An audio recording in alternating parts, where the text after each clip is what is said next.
Critical race theory comports with my theological tradition. Critical race theory calls into question all that we have ever been taught, much as Jesus did.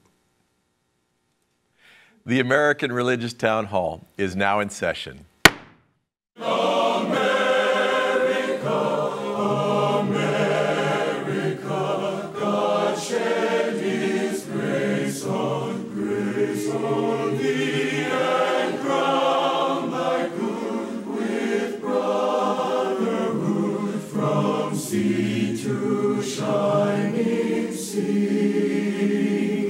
Welcome, friends, to the American Religious Town Hall meeting, where the discussion of religious, political, and social issues is meant to promote the cause of religious freedom and to help us better understand each other. And now, here's your host and moderator, Pastor Jerry Lutz. I'm James Weingardner, sitting in for Pastor Jerry Lutz, and we're glad that you're here watching us for another important topic to be discussed by our panelists. Let's let our panelists introduce themselves to you. We'll begin on my right with Dan. My name is Rabbi Dan Levin. I serve as Senior Rabbi of Temple Bethel in Boca Raton, Florida. Hi, I'm Tony Matthews, and I'm the Senior Pastor at North Garland Baptist Fellowship in Garland, Texas. And I'm Tom Plumley. I'm the Senior Minister at First Christian Church in Fort Worth, Texas. We're a part of the Christian Church Disciples of Christ. Hi, I'm Carl Troval. I'm Professor of Ethics and History at Concordia University in Austin, Texas, which is affiliated with the Lutheran Church Missouri Synod. In recent years, critical race theory has gained influence in academia. Originating in the social sciences, critical race theory understands racism to be, in the words of pastor and ethicist Dr. Miguel de la Torre, a social construct designed consciously or unconsciously to further the power, profit, and privilege of white people. Social institutions such as schools, churches, and the legal system, law enforcement, legitimize and reinforce this structural racism. At their annual gathering in late 2020, the Council of Seminary Presidents of the Southern Baptist Convention adopted a statement saying that while condemning racism in any form, the affirmation of critical race theory, intersectionality, and any version of critical theory is incompatible with the Baptist faith and message, and that such advocacy has no rightful place within a Southern Baptist Convention seminary. Jason K. Allen of Midwestern Baptist Theological Seminary explained one specific difficulty that Southern Baptist theologians have. Unfortunately, he said, the problem of racism still exists, but critical race theory is not a biblical solution. We must be a people who stubbornly fight against both racism and critical race theory while fighting for racial reconciliation and the truth of Scripture. We'd like to ask our panelists today what they think about this statement and address some of the following questions. One, what is your definition and opinion about critical race theory? Two, has your faith tradition produced any statements affirming or condemning critical race theory? And what does your faith tradition say about racism and racial justice? And three, what are some important steps that our faith communities can take to constructively address the problem of racism in the United States? We begin our discussion with Carl. Thank you very much. Appreciate it. Critical race theory is certainly a tool that we use at Concordia to help understand what racism is in the United States. And I mean, the definition was in your statement, but I would like to just add a little bit to it, and that is that it's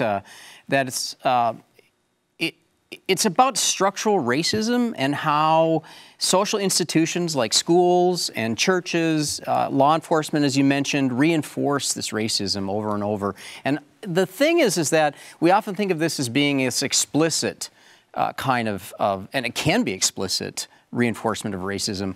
But I think it's more about the subtle ways in which people accept racist kind of structures and ideas without even thinking about it. And what it does is it reinforces white privilege. It often, in fact, I think this is where a lot of people who are white rebel because they go, I'm not privileged anymore, and that loss of privilege creates issues and problems. And I think I want to start this way. Well, I'm already started, but I'll continue this way. I found out this year, I'm from Minnesota. I really didn't think that we had that much racism up in Minnesota. I was taught as a child to love everybody, accept everyone. And lo and behold, I found out that my grandfather was a member of the KKK. I thought, I didn't even know that the KKK extended up into Minnesota. And my brother says, yeah, don't you remember? And it's like, I somehow missed this conversation. Was someone leaving me out of it? But evidently, the sundown laws in Minnesota, my grandfather was very supportive of those things, which is that a black person wasn't to be in town after sundown. I was appalled. I was sickened. That goes against everything I was trained, at least according to my Christianity. And yet here, I never saw my grandpa as being this bad dude. He was a nice guy who helped other people. And what I realized is that this racism was all around me, and I was unaware of it. The slight little thing my dad would say about people who of color who are lazy. My dad, forgive me, Dad. These little things are things that are reinforced in my child mind, and even though you're getting taught it explicitly to not be racist, still the system continues to be there. And what I found about critical race theory is it's finally helped me name very explicitly as a tool exactly what the problem was. And it gave me some tools to be able to address racism in my own life, to help me be anti-racist as best I can. I still probably remain that till I die. But I found this actually to be helpful for me in my repenting. In my tradition, it's important to repent before you get forgiven. And the critical race theory has made me so aware not only of my individual sin, but of my what's the word I'm looking for? My going along with structural racism in society. And I think that this is an important theological tool, meaning I think that, let me tell you, if the Christian church is okay with capitalism, and helping further the gospel, I don't see how critical race theory is that threatening, because all it is just exposing a structural evil. And I also come from a tradition that believes in original sin, which means that people are born sinful and you're born into structures of sin. And it's like, well, that just actually, now I have empirical proof that the doctrine of original sin is a true doctrine because of critical race theory. I mean, I'm being facetious in a part here, but as you can see, this is really dear to my heart, and it frustrates me. I don't understand what's going on in these Baptist thinkers' head. That's partly what I don't understand how that's contradictory to the gospel, because to me, it actually highlights the gospel. Thanks, Carl. Tom? Thank you. I never owned slaves. I don't know of any Plumleys who ever did. I do my best to be kind to people of color, all people of color. In fact, my kid was picked on by some black kids and nothing was done about it. These are the sorts of response, these are the sorts of things that folk in the white community are privileged to be able to say, okay? In fact, the choice to whether or not to deal with the race issue is a white privilege. I can choose to or not to deal with it. My church, which is 95 or 6% Anglo,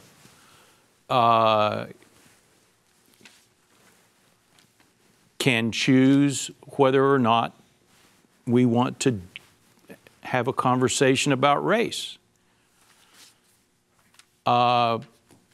Churches that are filled with people of color, they just do deal with it. They have to deal with it. It's their life. It's a part of what's going on with them all the time. And critical race theory is simply a philosophy that helps us get at that truth. Okay? That there are some of us, simply because of where we were born and who we hang out with, that are privileged not to have to deal with some of the grittier things that some of our brothers and sisters who have more melanin in their skin than we do have to deal with all the time, simply because of who they are. And that's all it is. We don't like to be called on the carpet. We disciples, we members of the Christian Church, disciples of Christ, are always trying to find ways to build unity within the church, and between church and synagogue, and between church and mosque. And we'll talk to anybody about ways to break down barriers. Thus, it's really difficult for us to be told that at the very beginning of the conversation, we may be prejudiced simply because of how we've been reared. We like to think that we can approach things rationally and free of prejudice. Race theory helps us to understand that we never can do that, and we must learn a different way of conquering the problems and of addressing the issues with that in mind. Tony? Very interesting topic. And I want to say just up front that I'm not speaking on behalf of the Southern Baptist Convention or the presidents of the seminaries. I need to get that out of the way. And it is a topic within Baptist life. It has gone viral. It has become very toxic. It's painful. Many African Americans have left the Southern Baptist Convention because of the statement. My role, my call has been in life to, as a minister, is to try to bring people together when we have topics like this that are painful, and not stick our head in the sand, but just deal with the topic. I didn't read exhaustively the book Critical Race Theory, an introduction by Delgado, but I wanted to at least have some type of understanding of what it is, because there's so many definitions out there. I'll be honest with you, this is something that I'm still grappling with. What is critical race theory? And you know, there's so many different nuances and definitions. I think the best information that I've received on critical race theory was a podcast done by one of the presidents with Dr. Aiken, Danny Aiken, with Dr. William T. Branch, who's a professor there, an African-American, used to go to Dallas Theological Seminary, has a background in rapping, theologian. I think it's one of the best ones I've ever heard on this whole topic. And my understanding of critical race theory, and I'm regurgitating, so I'm giving them credit, is that it is an offshoot of critical theory. And critical theory looked at the lack of progress in structures in society, judicial, educational, employment, and they wanted to correct that system. And what I like what William T. Branch says, he says that you know, when the Civil Rights Act was implemented, the Voting Rights Act, it was like the shackles were loosed, and then they said, okay, you guys run and catch up. You know, you're loose, run and catch up.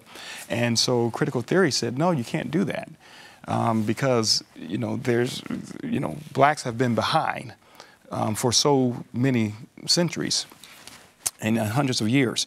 And so critical race theory comes along, and they said critical theory is moving too slow as well. So critical race theory has put people into categories. This is what I have issue with critical race theory, is that I think some of the things they raise are valid. I think it could be a tool for studies, and the Southern Baptist Convention has passed a resolution on that very topic, Resolution 9, which is a controversial resolution as well. But I do think even if one thinks critical race theory is broken, a broken clock is right twice a day. And I think you have to look at where we can learn from these examples. And one other thing is very important. I think we have to avoid the extremes. To deny structural racism is to deny that, it could imply that, well, sinful humans do not build sinful structures that benefit themselves. I think they do. And Dr. Aiken points that out. And the other extreme is everything is racism.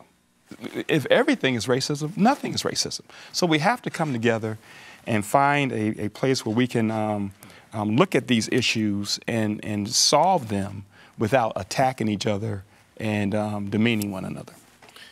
Thank you, Dan. This is a fascinating conversation. And as someone who's Jewish, the whole concept of whiteness is kind of a complicated thing. And the reason is because, take a look here, right? My daughter is the white, they call her Casper because she's so white in terms of her complexion. But it was not long ago in this country where you would see signs in Boca Raton, where I live, that said no blacks, dogs, or Jews allowed in a particular public park. And so my own father in the 1950s as a student at the University of North Carolina almost didn't get his PhD because of an anti-Semitic professor that tried to mess with him and his work there. And so the whole structure about race is a complicated thing because people don't fit neatly into colors and packages. What I appreciate about critical race theory is it says we need to study and transform the relationships between race, racism, and power. And those things are all important to study. I think back a few years ago, there were two African-American young men who were going to a Starbucks in Center City, Philadelphia for a business meeting. And they sat there waiting for their meeting, and the manager, one of them went to go use the restroom. The manager said, you can only use the restroom if you're a paying customer. Which I don't know if she would say that to anybody else. So I said, fine. They went and sat down. And then before you knew it, she had called the police on them for trespassing. So my question isn't so much about why did she do that. My question is what's going on in the systems in her life that for the first 31 years of her life, all of the things that influenced her, that she saw on television, she read in the newspaper, that she experienced in her own, that the conversations she overheard, that led her to take a look at two young African-American men and said, threat. We have to acknowledge that there is structural racism in America. We have to acknowledge that there are power inequities in America. We have to acknowledge that all of that was built over time pretty carefully. And at the same time, have a conversation of, well, what's the best way to dismantle those structures? And part of the critique of critical race theory is, as you say, is that it somewhat swings the pendulum pretty far to the other side, where I will tell you, I am a recovering racist. It's embedded in me. I can't help it. And I have never been in a department store where someone followed me wondering if I was going to take something based on the color of my skin. And I know plenty of people who live in my community who can say, oh yeah, that happened to me. And how do we make up for that race that you're talking about, Tony, where the people who in 1964 suddenly were allowed the right to vote and to go to school and everything else, and all of a sudden they're expected to catch up with everybody else. At the same time, what I worry about and I think about is that race, as acknowledged by critical race theory, is a made-up social construct. And at the same time, the solution to that is to focus on transcending race through race. And I wonder whether there are ways to be anti-racist that lead to a path that allows us to transcend race as a construct. Because I think if we only look at race as that construct, we will never transcend it. That's fascinating. Yeah.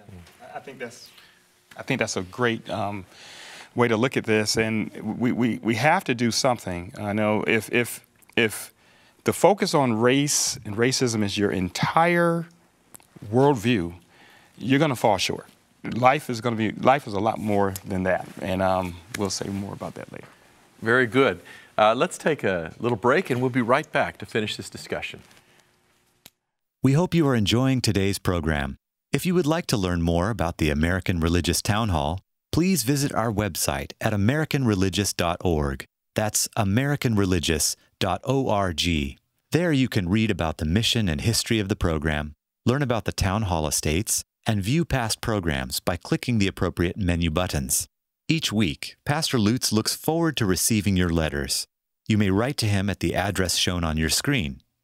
Send your letters to Pastor Jerry Lutz, American Religious Town Hall Meeting, P.O. Box 180118, Dallas, Texas 75218. That's Pastor Jerry Lutz, American Religious Town Hall Meeting, P.O. Box 180118, Dallas, Texas 75218. Thank you for writing, and thank you for watching. And now, back to you and today's closing statements. Welcome back. We are happy that you've joined us, and we're really looking forward to the summations on this important subject. And we get to begin with Dan on our right. So I think we can't pretend that racism doesn't exist. And we have to disabuse ourselves of that sense, well, I didn't own slaves, and I didn't, hate black people, so that makes me, I'm not a racist. The text is very clear that the sin is visited from the parents to the children in the third and the fourth generation. That just because I didn't do something doesn't mean that I don't benefit from systems that were created even generations before me that make me a little ahead of that game in that race that you talk about than others. At the same time, as we try to figure out how to build equity for everyone, and especially those that are oppressed and marginalized and held further back, at the same time, I never want to let go of the idea that a person is more than the vessel that carries their spirit. And that the people with whom I enjoy the most authentic relations, the externals are of no importance or value. They don't care about me, whether I'm tall or short or fat or thin or have dark hair or light hair or any hair at all, right? They care about me for who I am as a person, in the same way that I care about them as a person, and the externalities are of no material value. I want to find a path to get to that kind of a world. Thank you, Dan. Tom? Thank you. I want to encourage our listeners. I guess it's because I'm a local church minister. I want to encourage. I'm going to stand up for the local congregation. Christian, Jewish, Muslim, black, white, Hispanic, whatever. I want to stand up for the local congregation because we, as the place where some of the solution can begin to take place. Because I think we understand ourselves, usually as congregations, as a body, each of us as a group of people filled with sinful folks. I think most of us agree with that.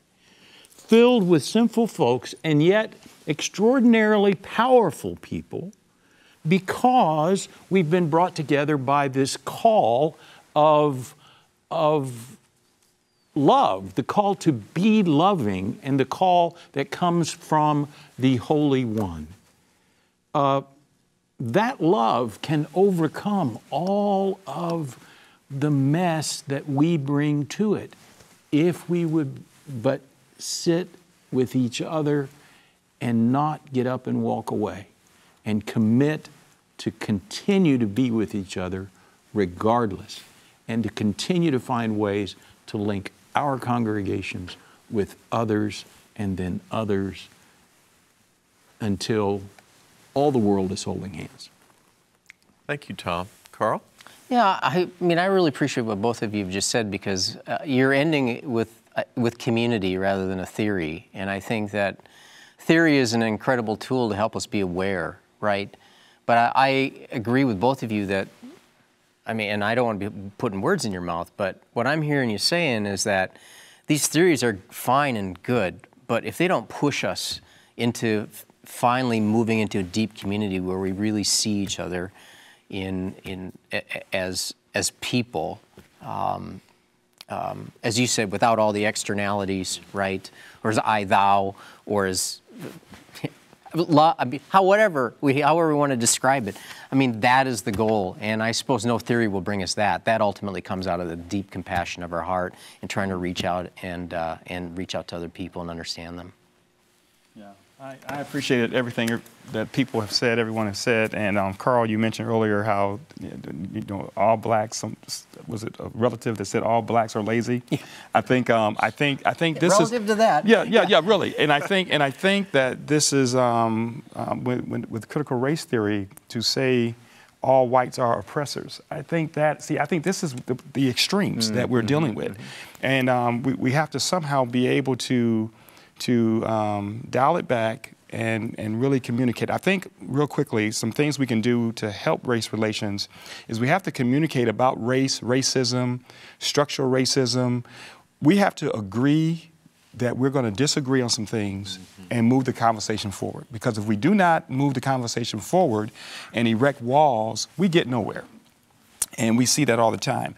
So we have to be able to be cool, calm, and collected and say, hey, I may not agree with you. Some people may think structural racism doesn't exist. I think it does. We can still have lunch together. We can still laugh together. Secondly, carefront people who are racist. Carefront them. Call them out like Paul did with Peter, and do it in love. Say, hey, that's not cool. That's not cool. You don't have to necessarily confront, but carefront. I'm using Augsbury's word, with carefronting people. And then finally, when people ask for forgiveness, forgive people. I mean, if people say, hey, forgive me for being a racist or having some race or being guilty of racism, forgive them. Set them free. Forgiveness is like a Category 5 hurricane that does great damage to the kingdom of darkness. I mean, and it's powerful when we just forgive people, And I think that's really crucial. So we got to get in front of this, bring us together, because we have more in common than not. Thank you, Tony. The charter of the American Religious Town Hall provides that Roman Catholics, Protestants, Jews, educators, and others may appear on this program and can declare their beliefs without hesitancy. And the rest of the members of the panel will uphold and guarantee that American right to all who will appear, irrespective of race or creed, so that the rest of the world can see that here in America, we believe in civil and religious freedom, not only in theory, but in reality. Now, friends, until next week at the same time and over the very same channel, the American Religious Town Hall meeting stands adjourned. May the God of all of us bless all of you.